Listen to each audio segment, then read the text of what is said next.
Multă sănătate! Dumneavoastră sunteți acum aici pentru că Dumnezeu vă binecuvântează să aveți această dorință. În fiecare zi de joi, vă gândiți dumneavoastră, poate sunteți o mamă, sunteți un tată, sunteți un tânăr, o tânără, sau sunteți o soție și un soț care ați dorit dumneavoastră să aveți o căsnicie stabilă.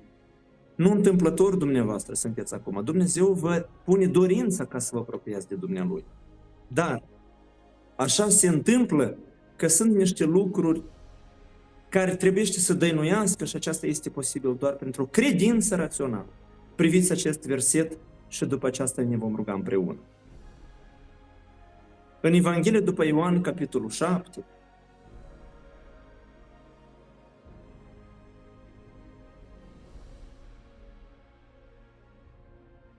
mă scuzați, Luca 14 cu 28, de la 30, aici se vorbește așa foarte puternic. Luca 14, 28 la 30. Căci cine dintre voi, dacă vrea să zidească un turn, nu stă mai întâi să-și facă socoteala cheltuielilor, ca să vadă dacă are cu ce să-l sfârșească. Pentru ca nu cumva după ce i-a pus temelia, să nu poată sfârși și toți cei ce îl vor vedea să înceapă să râdă de el. Și să zică, omul acesta a început să zidească și n-a putut isprăvi. Dacă dumneavoastră încă nu sunteți căsătorit, sunteți un bărbat, o femeie, sunteți un tânăr și sunteți o tânără, atunci dumneavoastră aveți mare posibilitate ca să protejați viitorul dumneavoastră, căsnicie. Pentru că înainte de căsnicie este posibilitatea de a cântări. De a cântări.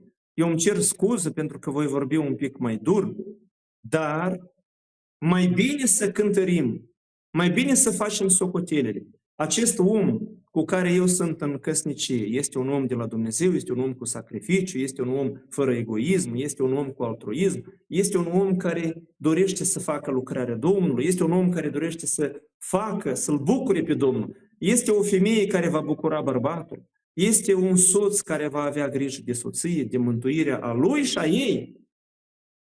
Aceste lucruri sunt posibile doar înainte de căsnicie, înainte de nuntă, înainte de căsnicie.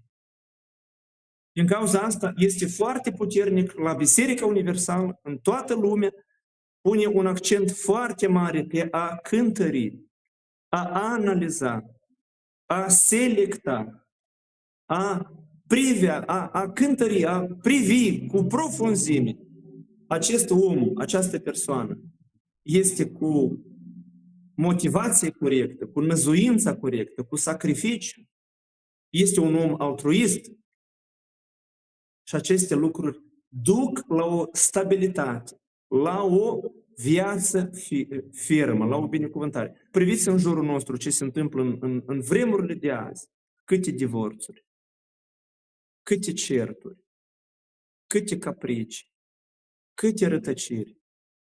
Câți bărbați nefericiți în casă și femei de asemenea. De unde toată asta? Oare așa este voia Domnului? Oare Dumnezeu dorește ca oamenii să sufere împreună? Sau Dumnezeu dorește ca totul să fie perfect? Și aceasta este posibil cu a gândi, a raționaliza. Acum noi ne vom ruga și Dumnezeu vă va binecuvânta, că nu în zadar dumneavoastră sunteți acum, joia, la terapia iubirii, la această emisiune care ține de căsnicie. Dumneavoastră vă veți ruga pentru băiatul, pentru fata dumneata, ești o persoană, ești o mamă, un tată, ești o rudă, vă veți ruga. Ești o femeie care deja poate ai fost prin divorț, poate soțul te-a trădat, poate soțul te-a lăsat pe dumneata, te-a înșelat, a luat alta mai tânără și dumneata ai rămas cu durere, cu suferință. Dumnezeu te va binecuvânta, cu siguranță, te va da un bărbat adevărat, doar că găsește-l la Biserica Universală. Caută aici dintâi să faceți totul corect, să primiți îndrumările pastorului și veți fi cu stabilitate. Și dumneata, dacă ești poate un bărbat acum în această emisiune, ești un bărbat care ai fost trădat, înșelat, folosit, Dumnezeu te va binecuvânta și totul va fi bine. Dar dacă ești dumneata o tânără, bucurați-vă, dacă ești un tânăr, un băiat, încă nu ești în căsnicie, minunat! Dumneata vei putea selecta, gândi, analiza cu precauție, cu atenție, ca să nu dai greș. Dacă dăm greș în căsnicie, durerea este mare. Haideți ca să ne rugăm pentru călăuza Duhului Sfânt. Bine? Ne rugăm împreună.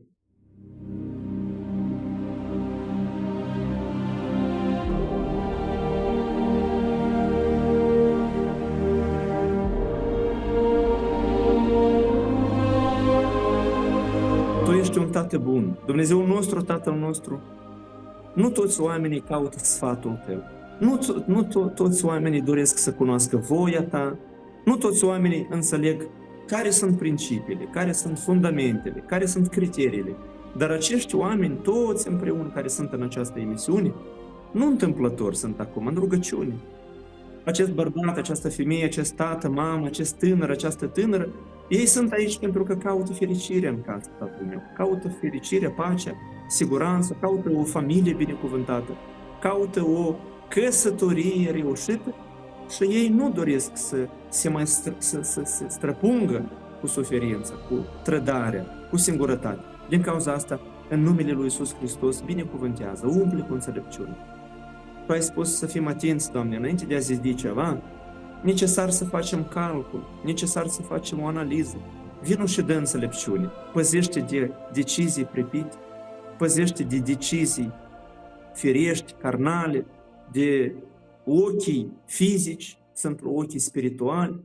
Ajută, Doamne, aceste persoane să facă o analiză, să poată cântări, să nu permită inimii, emoțiilor, să prevaleze, dar să permită Duhului Sfânt să prezinte toate trăsăturile, toate calitățile acestui om. Doamne, și te rog frumos, mai departe de greșeli la capitolul acesta, doar din biserică și mai ales la altar, din Biserica Universală, un om care va fi deja încercat, un om care va fi pus la încercare, o persoană care este de încredere, o fată, un băiat, o soție, un soț, care este cu sacrificiu, care deja este botezat cu Duhul Sfânt.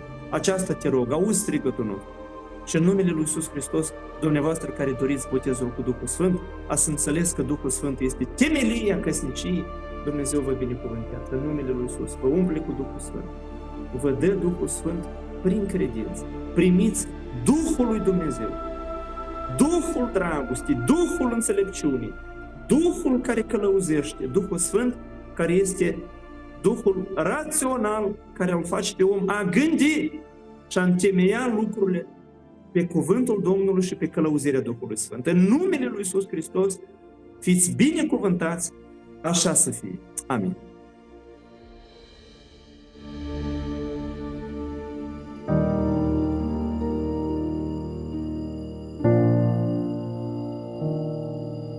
Dumnezeu este Tatăl și Biserica este mamă. Este foarte bine, dumneavoastră, duminica aceasta nu puteți lipsi. Nu lipsiți nici într-un caz, pentru că este întoarcerea la Tatăl. Toți care au fost undeva îndepărtați, poate, de Dumnezeu, vă întoarceți la Tatăl. Este și cina împărtășanie, este și pregătirea pentru a vă apropia de Dumnezeu. Și nu uitați, pregătirea unui om pentru căsnicie este în Biserica lui Hristos și foarte bine. Oamenii care sunt din lumea asta sunt egocentrici, sunt alentați, sunt emoționali, sunt pofticioși, sunt doar cu vorba și când e vorba de credincioșie, fals. Din cauza asta, dumneavoastră, din casa Domnului, mergeți ca să-L primiți pe Duhul Sfânt, să vă umpleți cu Duhul Sfânt și acolo, de asemenea, Dumnezeu vă va purta de grijă și de viața dumneavoastră amoroasă, de căsnicia dumneavoastră. Duminica întoarcerii la Tatăl. Invitați un om. Cunoașteți credincioși care s-au depărtat? Sau un om care este trist? Un om care spune, eu vreau să mă întorc la Tatăl. Duminica aceasta, călăuziți pe toții în casa Domnului, duminica la ora 10. Și Dumnezeu vă va binecuvânta că este ziua Lui. Și de asemenea, El vă va revărsa peste voi belșug de binecuvântare, că dumneavoastră sunteți ascultători și sacrificați timpul, trupul, atenție și mijloacele dumneavoastră, pentru că alții să aibă acces la mântuirea sufletelor. Biserica este un loc minunat care degrabă va fi luat. Iisus Hristos vine și va lua biserica Lui și va fi necazul cel mare. Nu ratați șansa că Iisus este foarte aproape, chiar la ușă. Sănătate, pe curând!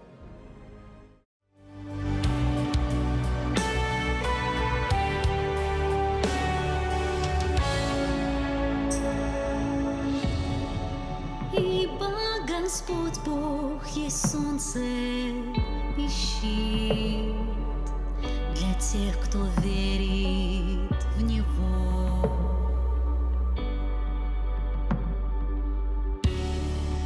Он не жалеет блага для тех, кто живет непорочно. Птица нашла себе жилье, и ласточка гнездо.